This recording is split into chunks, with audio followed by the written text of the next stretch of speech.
All right, grade 12, we are going to do the next lesson today as well. We're going to start with a section on budgets. In your textbook, this is on page 59. All right, it's quite a long section. So first of all, the definition of what is a budget. What is very important in the definition that you write is that we need to see that you understand a budget is about forecasting. It's about making a prediction about what you think is going to happen. It is not about something that has happened already. All right, so when we talk about the government's budget, it is a summary of all the revenue and expenditure that the government forecasts for the next financial year. So in other words, it is all the revenue that the government expects to receive and how they plan on spending the revenue that they think they are going to receive. You absolutely cannot say that a budget is all the money that the government has received and how they spent that money. That is wrong. Right, it's not something that has happened already. It is something forecasted for the future. So it is all the money, it's a summary of all the income or the revenue that the government expects to receive and how they plan on spending that revenue. Right, now we are going to look at three types of budgets. We're going to look at the national or the main budget. We are going to look at provincial budgets and then the municipal budget. Okay, but before we get there, we just talk about the framework of the budget quickly. Okay, we use what we call the MTEF, the Medium Term Expenditure Framework. Now, in the past, we used to budget, when the government did their budget, they used to budget for one financial year ahead. Okay, so for example, if the Minister of Finance of February in 2020, he would have announced the budget for 2020-2021. All right, one financial year in advance. But I can't remember exactly when. But that has changed. Okay, we now plan for the medium term. That means we are budgeting for a period of 3 years. So the MTEF is the plan of estimated revenue and expenditure, the budget, which runs for a period of 3 years. Now, obviously, the first year that we switched over to the MTEF, they physically had to budget for 3 years. But every year after that, if, for example, last year, if we have a budget, for example, we had a budget for 2019 into 2020, right? Then there would be a budget for 2020 going into 2021, all right? And then obviously from 2021 into 2022, all right? So basically this year, the 2019-2020 budget would fall away, and then they would revise the 2020-21 budget that they proposed last year would be revised.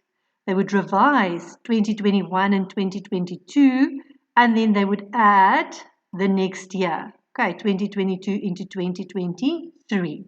All right, so the very first year that they did the MTEF, they physically had to budget for 3 years. But the year after, 2 budgets already existed. They would revise the 2 that they have already and then add an additional year so that once again there is a budget for 3 years. Right. Now the preparation for the budget, remember the last week in February, that is when the Minister of Finance announces the budget. So that is the end of the financial year for the government. So already last week in February, they announced the budget. The very next week, in the first week of March, they are already starting with the next year's budget. It is a long process. All right, so every year in March, then the National Treasury and the Budget Council will review the medium-term fiscal framework. So the 2 years that they have budgeted for already, they will obviously start reviewing them so that they obviously can change what needs to be changed. The fiscal framework, that lays down the resources that are likely to be available to the government from taxes and other income. Obviously, before they can plan on their spending, they first need to make a projection of how much income they expect to receive. So the fiscal framework, that is what that is. Ne? The fiscal framework would indicate to them how much money are they thinking they will receive from taxes and other sources of income Okay, obviously taxes is their main source of income, but they have other sources. We will look at that in following lessons. Obviously, what is available for them to use during the new budget cycle. From that information then, the different government departments will prepare their MTEFs, which will include the cost of completing existing and new policy proposals. All right. Now remember we said that there's different government departments, right? Each department will prepare their own departmental budget. And in that budget, they will indicate how much money are they going to need to complete projects that they have already started, but that still needs to be finished, and then any new projects that they would like to implement in their specific department. All right, anything new, any new money that they would need in the Department of Education, for example, if they are busy building a school and they need more money to finish that school, that will go into their budget, as well as more money that they are needing for the next financial year to buy new textbooks, to pay their teachers, to subsidize the schools, to pay water and lights for the schools, anything that they need money for the following year. All right. Every department, the Department of Education, the Department of Health, every single government department has to start working on their proposals in March, and their due date is by the end of June. So their budgets, their requests for money must be submitted to the National Treasury, that's the Department of Finance, by the end of June. All right, then obviously after that, the National Treasury will do their thing. All right. Now, the reason why we switched over to the medium-term expenditure framework is to close the gap, firstly, between the financial needs of each department and what the government can afford. Obviously, if we budget now for 3 years in advance, it gives us more information further into the future. It removes some of the uncertainty amongst the ministers for 3 years. We don't have to guess. We know for the next 3 years, this is what we are trying to do. The government can see what the priorities of the different departments are, and they are in a better position then to allocate the funds where it is needed the most. Okay, they can see exactly what each government department is going to be requiring for the next 3 years, how much income they need to raise to afford those expenditures, and then obviously if they can't afford everything, they have to prioritize.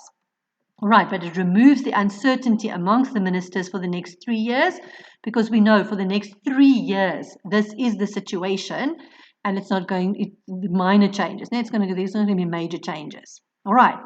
It also, as I said, improves the allocation of resources to the priorities among the different departments. Obviously, the government is not able to spend all the money and provide all the funds that every single department is requiring. The government will also have their priorities. It depends on what is on their list of priorities. They will allocate the money to what they think is more important, and then things that are seen as less important might not be allocated any funds currently if there's not enough money. All right, lastly, it also increases the level of transparency of both policy and funding, so that the ministers of different departments can plan ahead and their programs can be sustained. Now, the information is not hidden away. It increases transparency. Everybody knows how much money is expected, that the government is expecting to receive, and everybody knows exactly what the government's priorities are. No, none of the facts are hidden. All right, ministers know what to expect. They know, okay, this is how much money I am going to be receiving for the next 3 years, so they can plan their programs. They can see which of my projects am I going to implement, what are my priorities. If I'm getting X amount of money, what can I do with that money? Right. The next important thing is also the medium-term budget policy statement, okay, the MTBPS. All right. Now, as I said, the preparation of the main budget starts in April of the previous year, and it continues throughout the year. Now, there's due dates for certain things to happen. Now, the MTBPS, this happens during the last week of October, when the Minister of Finance is going to present his MTBPS. In the medium-term budget, he's going to present this to Parliament. Now, what is the MTBPS? It is a policy statement that is issued by the government which defines the parameters for the following year's budget. So basically, your MTBPS is a document that he prepares, that he reveals in government, that is basically a prediction of what is going to happen when he announces the main budget during the following February. All right, so it is based on the MTEF, which shows income and expenditure estimates for the 3-year period. And then, as I said, in the last year, obviously, we have budgeted for 3 years. The first year will now fall away because that year is happening now. The 2 years that is left is obviously now revised. They look and they see where needs to be added, where needs to be taken away, and then they add another year at the end. All right, now this MTBPS, where the Minister of Finance now presents to Parliament, he's going to give his assessment basically of the state of the economy. Now, what is he seeing is happening in the economy? What is the economic growth rates? What are the interest rates? What's happening in the economy? Junk status, that kind of stuff. Government debt will be discussed. What is happening in the economy currently? Then he's going to explain the fiscal framework. Okay, fiscal framework, we said, that is how much money they expect to receive. All right, so shortly, where is the income going to come from? Okay, how much money do they expect to receive from taxes? How much other sources of income do they have? In total, how much money do they expect to receive? Now, what do they think their revenue is going to be? Then he's going to discuss the budget priorities, right? Every year, if you study the budget carefully, you'll be able to see what area of expenditure the government prioritized. All right, sometimes they will prioritize economic growth, for example. Other years, they might decide their focus needs to be redistribution of income. All right, the way that they spend their money will indicate to us what their priorities are. If they need to improve law and order, obviously they're going to be allocating more money to the police. All right, so based on the state of the economy and based on how much money they have available, he's going to present to Parliament, in his opinion, what the priorities should be. And then lastly, he's going to indicate to them how are we going to divide the revenue. All right, the money that they're going to receive or that they expect to receive, how is that money going to be divided between the national department, the national government, the provincial government, and then the local governments. All right, the purpose of the MTBPS is to set the policy context. All right, once he's done this speech, people can almost guess as to what is going to happen in the main budget in the following February. So that once people have an idea of what is happening and what their priorities are and how that revenue is going to be divided, obviously then national government, your provincial government and your municipalities, they know a little bit more about what to expect about the next year. They can start preparing their budgets for the following 3 years if they know more or less how much money is going to be allocated to them. All right. Now, if we go to the budget itself, okay, the national or the main budget, okay, just very important. I just quickly want to make sure there is a mistake in your textbook, okay? This highlighted bit, you have to fix it in your textbook as you are listening to this lesson. You need to fix it because if you write the wrong thing, and you told me, yeah, but that's the way it is in the textbook, I'm going to refer you to this day and this recording, you are supposed to change it. It is a mistake. All right. The government's financial year, it goes from the 1st of March in the 1 year until the end of February of the following year. These dates are wrong in your textbook. Fix it. All right. So, for example, the financial year will stretch from the 1st of March 2020 up until the end of February of 2021. All right. Now, as I explained already in the past, national budgets were only drawn up for a 12-month period, so for 1 year in advance. But it changed in 1997 when we obviously adopted the MTEF. Now we budget for 3 years in advance. Okay. So what happens is in February every single year, the Minister of Finance announces the budget, the spending, tax and borrowing plans for the next 3 years, which is called the MTEF, the fact that we are budgeting for 3 years. That is what makes it MTEF. It's a medium-term expenditure framework. We are not budgeting for 1 year, we are budgeting for 3. Okay, it is called a rolling budget because we are budgeting for 3 years. Now, the 1 year follows into the other one, follows into the other one. Every single year when a new budget is announced, the first year falls away, the 2 years that remains is adjusted, and they add 1 more year at the end. All right. Now, although Parliament is presented at the last week in February with a 3-year budget, that MTEF, they only vote on the budget for the coming fiscal year.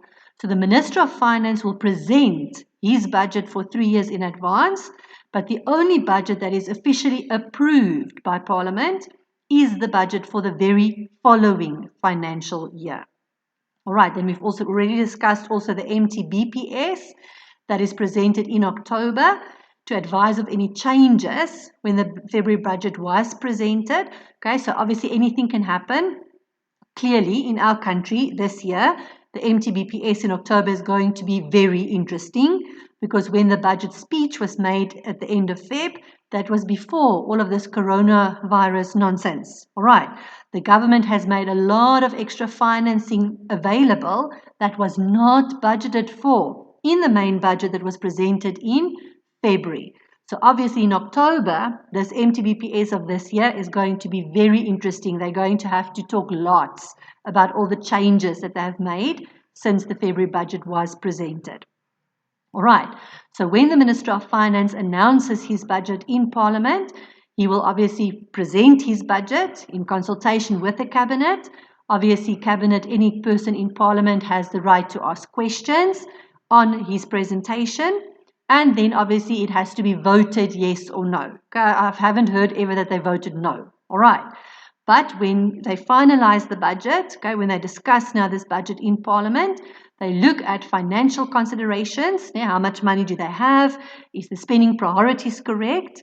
They look at economic considerations, the effect that it will have on the economy, and political considerations.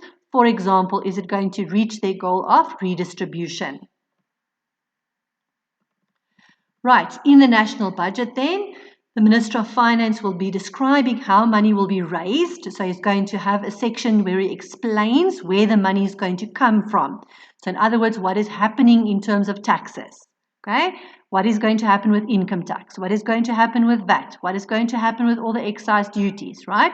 How are they planning on raising the money? Where is the income going to come from? And if there is a deficit, which there always is, how are they going to borrow the money? Where are they going to borrow the money if they don't have enough income to cover all of their expenditures? All right. He's also going to explain how that money will be divided between the national departments, your provincial departments, and then the municipalities. Okay.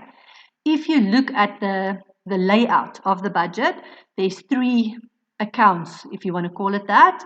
The first one is expenditure, okay, where he indicates how he plans on spending the money. The second one is revenue. Where does he expect the money to come from? What's going to happen to taxes and loans? And then the third one is the deficit before borrowing. As I said, our budget never ever has a surplus. It always shows a deficit. Okay, our government is always spending more than the income that they receive. But in the deficit before borrowing, obviously has to indicate where this extra money is going to come from. Now, you can't spend money you don't have. So obviously you have to, he has to indicate if he needs extra money, where he proposes that money comes from. Now, if he knows what he wants to spend, he knows how much revenue they expect to receive.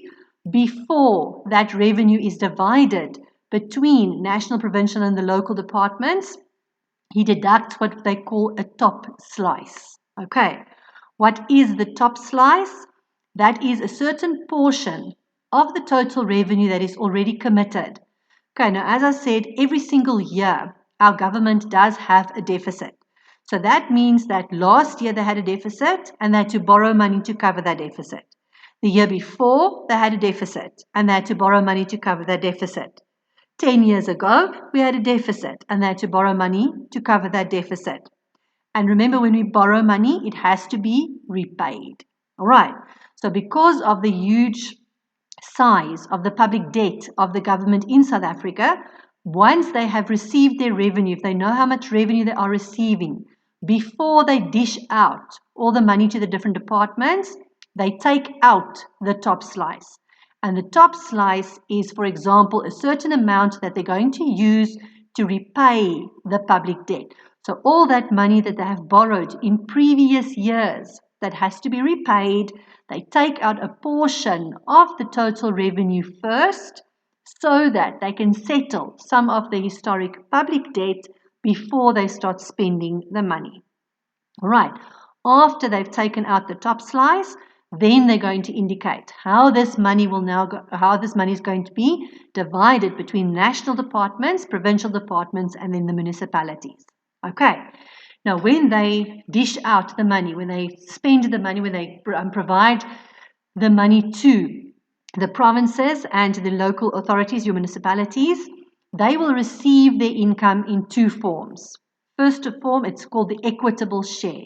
So obviously each province is different. The provinces are not equal in size. The provinces don't have an equal number of people living inside of them. All right. So the equitable share of their revenue is going to be paid to the municipalities and to the provincial departments according to the size of the population in that province. So if a province is heavily populated and it's got a large population, that province will receive a larger share of the budget compared to a province that has less people, because that money has to go to provide services to the people. So it goes without saying that if there's more people in a province, they're going to need more money to deliver services efficiently. All right, so the equitable share is paid according to the size of the population in the province or in the different municipal areas. Then the second form of revenue that they will receive is called conditional grants. All right, conditional grants will be a specific amount of money that is paid to a province or municipality for a specific project. All right, so if in a province they have budgeted to build a new road, for example, then that will not come out of the equitable share. That will be a specific amount of money that is allocated to them as a conditional grant. It's an amount of money that is allocated for a specific project. It's not just given for whatever. All right, it has a specific purpose. Okay, so if we look at the provincial budgets then, okay, your provincial budget shows the expected revenue and expenditure of each province for the next financial year. All right, so obviously just the way that our national government has to prepare a budget for the country, each province will present their own provincial budget, the MEC for finance in the different provinces. They will prepare their own budgets. Right. So the expected revenue and expenditure of each province for the next financial year. And most of their revenue will be received from national government. Okay, so each province will receive a certain amount of money directly from the main budget. All right, so from the main budget, they will be allocated a certain amount of money, that conditional grant and equitable share. Most of the money is received from the main budget, but provinces can also raise their own revenue. All right, for example, vehicle licenses. Everybody that drives a car, you have to buy, every year you have to renew the license for your car. And your car is registered in the province where you stay. All right, because that vehicle license is income for the provincial department of the province in which you stay. So you cannot stay in Krugersdorp and purchase a vehicle license in Natal. All right, those vehicle licenses, those are income, sources of income for each provincial department. So the province that you actually reside in, where your residential address is, that is the province where you will pay your vehicle licenses. All right.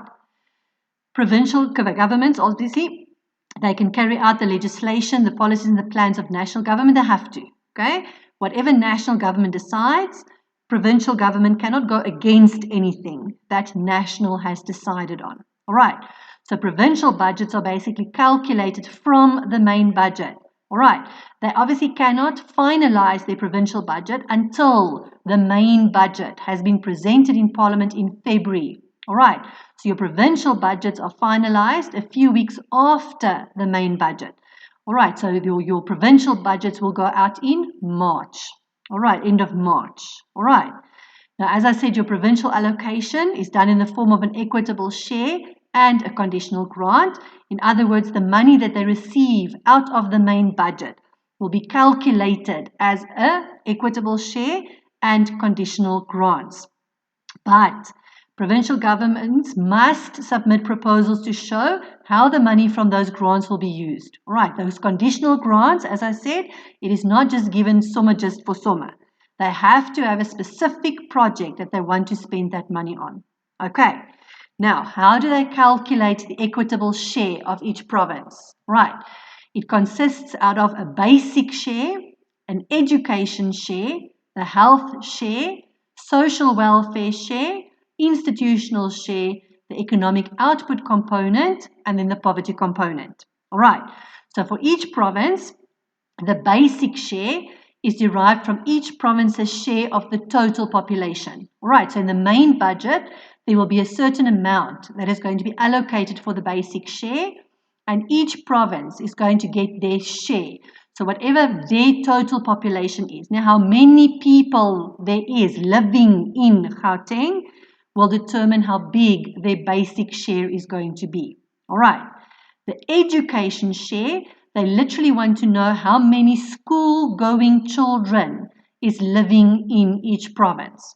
So whatever the education share is, if there's R1 million, for example, in the education share, if Gauteng has 50% of the school-going population, they will get 50% of the education share. Now, how much each province will receive depends on how many children of school-going age there is in that province. The health share is calculated based on the number of people without medical aid. So in each province, how many people are there that does not belong to a medical aid and therefore would be using the public health care in that province. All right. So again, the provinces with the most people that do not have a medical aid, they will receive the biggest chunk of the health share. Social welfare share, based on the number of people in your province that is eligible to receive a social welfare grant. All right, so how much money the government has allocated to pay social welfare grants, each province will receive an amount of money that is based on how many people in their province are going to be paid a welfare grant. The institutional share, that is an equal share that is given to each province. This is the only one that provinces will receive an equal amount. Okay, the economic output component, this is given in proportion to their contribution to the GDP. All right, so you look at your province's contribution to the GDP, the provinces that contribute the most to the GDP, like Gauteng, will receive a bigger chunk of the economic output component. They make a bigger contribution, so they receive a bigger share. The poverty component, the last one, that is based on the number of poor people in the province. So again, any money allocated for poverty relief, each province will get their share of this money based on how many people are living in poverty in that province. All right, where do they get this information? From the census. All right, and obviously the information is not 100% correct, but it is all they have. Okay, so they base this information on the information they obtain out of a census.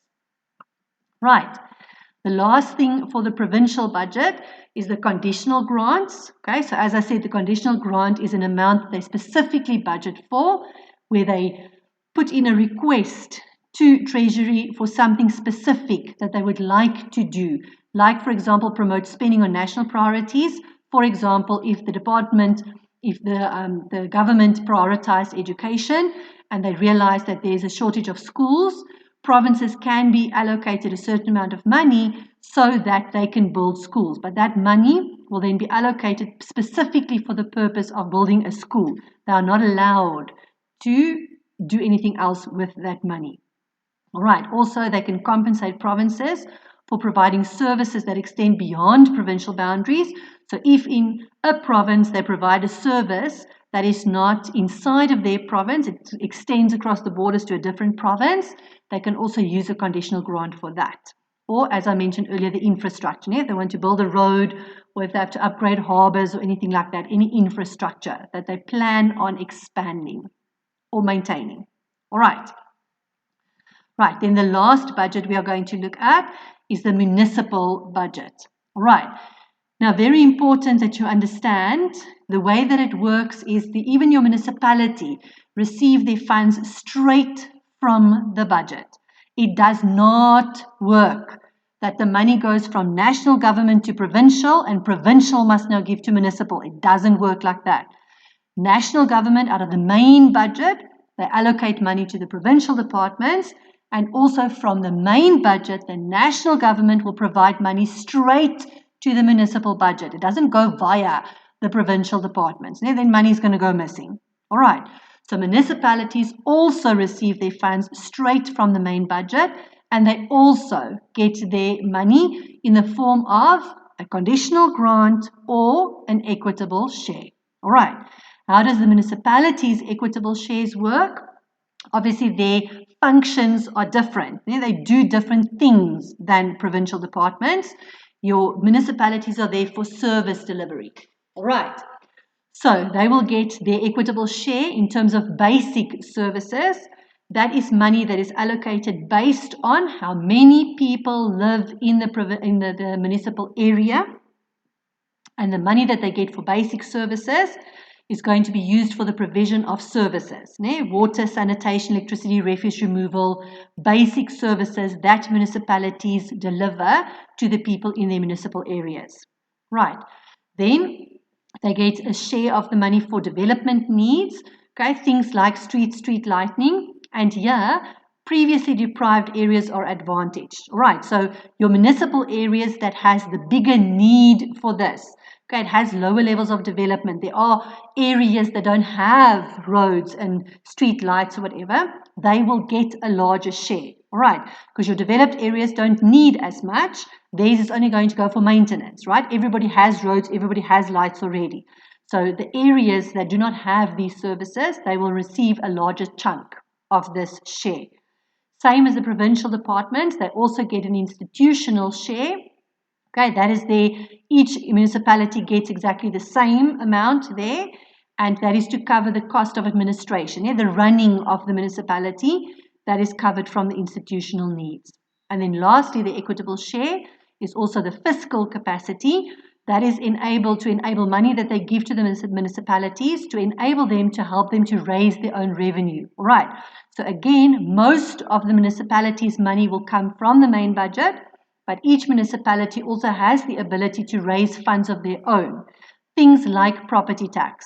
All right. If you own property in a municipality, you pay the property tax. The owner of the property every single month pay property tax. It is part of your municipal account, right? Property registration. Okay, if you sell your house, if you buy a house, the buyer normally pays for registration. It's normally called a transfer fee. To have that property registered on your name, there's a registration fee. It's a percentage of the value of the house. It's quite a bit, all right? Grave costs, when people die and they get buried or whatever, then obviously that is income also for the municipality.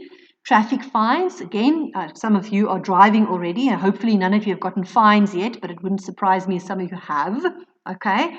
But if you receive a fine, that fine must also be paid to the municipality where the transgression occurred.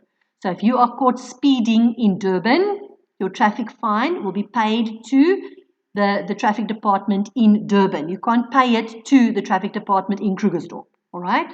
Traffic fines is income for the municipal area, so it has to be paid in the municipal area where the fine was received.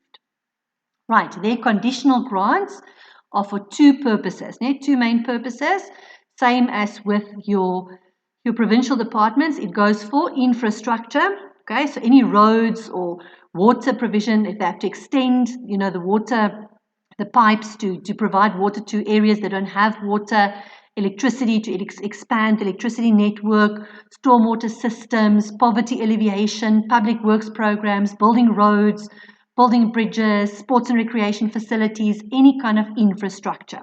All right. And then secondly, capacity building and restructuring. Okay, we realize, we've spoken about this before, that there's a lack of capacity, especially in the municipalities. They have a lack of managerial capacity. They don't necessarily have skilled people working there. All right, so the conditional grant can be used for training, okay, to give people skills where they lack skills, right, so that they can restructure human resources, so they can improve their service delivery. And if people are actually skilled, they can provide better services. All right. Now, what is important is every municipality must submit what is called an IDP. It's an integrated development plan. In this plan, they indicate to Treasury how they intend to develop their municipal area. Okay, the conditional grants that they are receiving will be based on their IDP. All right, they have to, because they are in the municipality, they know better about their municipal area. They know how many people don't have access to electricity or water or sanitation or whatever. So this IDP they must use to indicate what their needs are. You know, how much people don't have access to the things, what they would do, how much money they would need to give people access to services where they don't have access. All right, so it'll include economic and social development, things that they need to do to stimulate the economy in their municipal areas, social development, poverty relief, stuff like that. All right, that's the end of the budgets. Right.